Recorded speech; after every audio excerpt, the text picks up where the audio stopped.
coisa vai muito por aí. E no que toca à questão da saúde, eu acho que o grande problema que enfrentamos, e o concurso que a Ana referiu é só um exemplo, é mesmo o facto de termos um setor privado de saúde que concorre com o setor público. Acho que a existência desse setor privado, já à partida, coloca todo um conjunto de pressões no setor público que depois faz com que não consiga dar a resposta necessária a toda a população. E eu acho que é muito fácil perceber que o nosso Serviço Nacional de Saúde, aliás, é reconhecido em quase todo o espectro ideológico, que é uma das grandes conquistas da nossa democracia, do pós-25 de Abril, e acho que é por aí que é preciso nós investirmos para reforçar áreas como a questão do nutricionismo, mas, por exemplo, saúde mental também, que têm sido subfinanciadas e negligenciadas à medida. Muito bem. Deixem-me passar então ao Luís.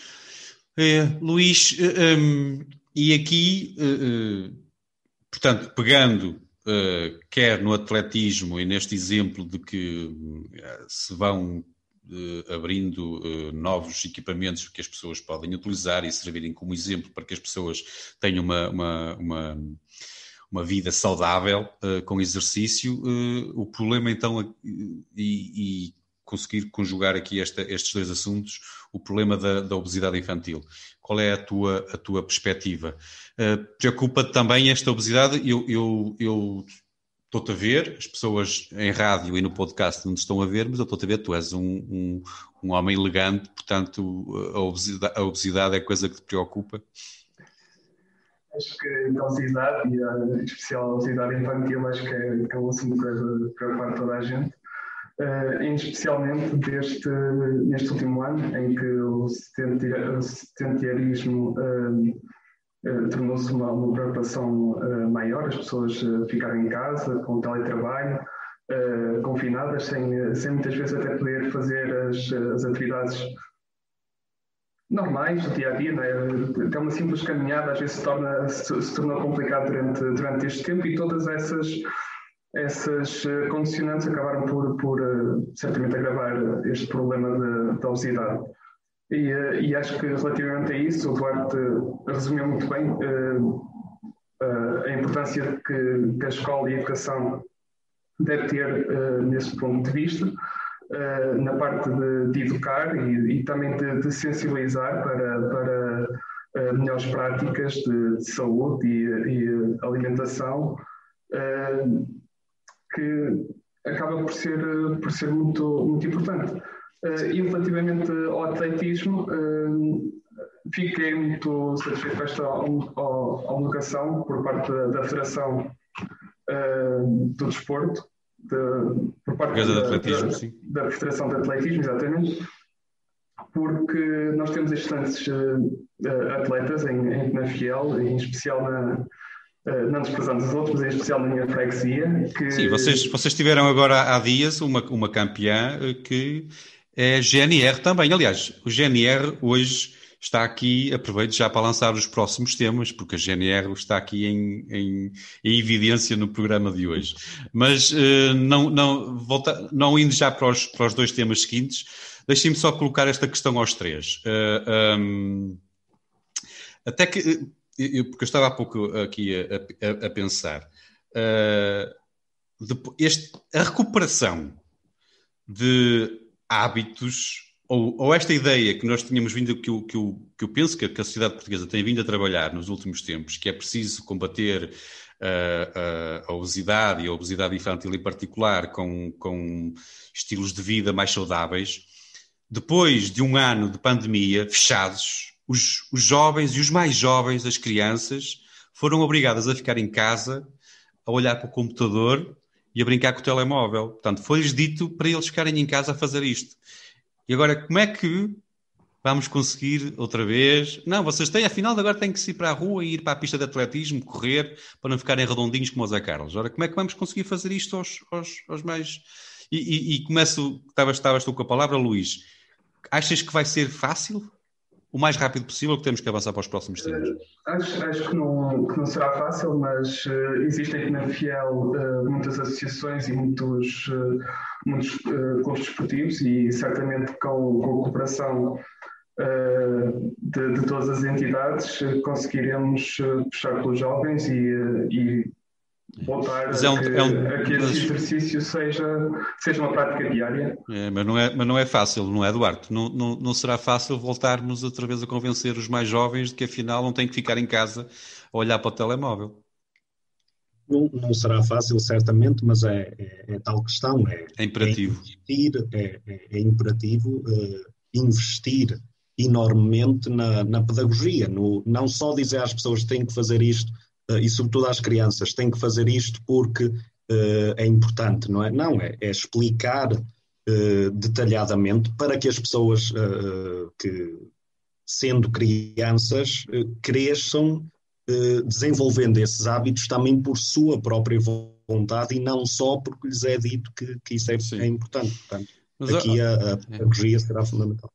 Ana, como é que vamos conseguir? Quer dizer, depois de um ano de serem acusados de incapacidade na informação, como é que vão ser capazes de agora? Vamos ser capazes de informar bem de que as pessoas têm que sair e praticar exercício e para combatermos um bocado este problema, que é um problema grave de saúde? Eu acho que um dos grandes problemas é que tem que partir dos mais velhos e estamos aqui 4 adultos e nós próprios sabemos que é um bocadinho difícil sair de casa e ir praticar exercício ou fazer uma caminhada muitas vezes, mas vai ter que ser com muita persistência. As escolas vão ter que começar a levar mais vezes os miúdos para o recreio, para caminhadas à volta da escola e os pais, tem que ser pelos pais. Eles terão que ser sempre a família os grandes incentivadores. Temos que usar e convencê-los a usar os equipamentos que têm ao seu dispor. Muito bem. E vamos avançar então para o segundo tema. O segundo tema é trazido, a segunda grande cena é trazida pelo Duarte. O Duarte quer nos trazer um caso de polícia. Isto eu confesso que tenho aqui alguma dificuldade. Eu gosto sempre de aligerar aqui um bocado a conversa, mas esta é um tema que nós não podemos aligerar de forma nenhuma. Portanto, tu queres aproveitar uma notícia de um homem que foi detido aí em GNR por suspeita de violência doméstica para falarmos deste assunto que é muito sério. E nem vou dizer mais nada, por favor, apresenta-o e dá-me a tua opinião, jovem. Sim, como referiste, é um assunto que é essencialmente impossível aligerar, porque sabemos, e aliás, nesta altura de confinamento tem-se tornado ainda mais evidente que é uma questão ainda muito presente na sociedade portuguesa, e aliás, este caso, eu peguei neste caso porque é só um exemplo recente do início do mês de abril, em que, como tu referiste, um homem foi detido pela GNR por violência doméstica, suspeita de violência doméstica. E, portanto, é mais um caso entre os muitos que temos visto e, pegando num dado em particular, portanto, a União de Mulheres Alternativa e Resposta, que é uma associação a nível nacional, tem o chamado Observatório das Mulheres Assassinadas, em que basicamente vão procurando no que vai saindo das notícias o número de mulheres assassinadas em cada ano, e desde 2004, que foi quando o Observatório foi instituído, já se contabiliza mais de 560 mulheres assassinadas, uma parte significativa das quais precisamente em contexto de violência doméstica. Portanto, eu acho muito importante, desculpa interromper-te, Duarte, mas eu acho importante e diz-me, por favor, outra vez esse número, e com toda a calma do mundo, que eu acho que é importante as pessoas ouvirem-no com muita atenção. Mais de 560 mulheres assassinadas desde 2004. Impressionante. Exatamente. Estamos a falar de uma média de cerca de mais de 30 por ano, e aliás o ano passado o número contabilizado foi mesmo esse. E em relação ao ano passado, por exemplo, temos um caso bastante recente. Uma das mulheres assassinadas o ano passado foi precisamente em Penafiel, em novembro, uma mulher idosa. E nós sabemos que boa parte destes casos são em contexto de relações amorosas, ou presentes ou passadas, e boa parte dos casos, de alguma forma, já tinham sinais, já havia... Tinham sido diferenciados sinais, sim. Exatamente, já havia alguma queixa anterior. E eu acho que a grande questão que se nos coloca aqui é, quer dizer, que reforço de meios é que nós precisamos, ou que repensar é que nós precisamos para garantir que estes números, a certa altura, vão a zero. Porque, assim, nós sabemos que, em certa medida, a nossa realidade democrática e esta realidade de direitos universais ainda é relativamente recente, não é? Aliás, este domingo fazem uns 47 anos de 25 de Abril, portanto, ainda somos uma democracia jovem e ainda há muita gente neste país, aliás, quase a maioria, diria, que viveu uma altura em que, efetivamente, as mulheres, mesmo do ponto de vista legal, mas sobretudo do ponto de vista social, eram consideradas como inferiores. E, portanto, esta desigualdade, na altura, até era formal. Mas nós sabemos que, em grande medida, a desigualdade prolonga-se até hoje. As desigualdades são profundas e a violência doméstica, estes números assustadores de mulheres assassinadas, são uma manifestação horrorosa dessa desigualdade, e são uma manifestação de que nós ainda não estamos a fazer o suficiente, tanto enquanto sociedade como ao nível das instituições públicas. Meios para a segurança social, para os técnicos poderem acompanhar as situações devidamente, meios para formar as forças policiais especificamente sobre como abordar as vítimas, como abordar e tratar estas situações de violência doméstica, mas até violência sobre as mulheres em geral. Portanto, é preciso todo este esforço e ele não pode ser adiado, porque senão vamos continuar a ver estes números assustadores e então, nesta altura, é que nós sabemos Sim. que...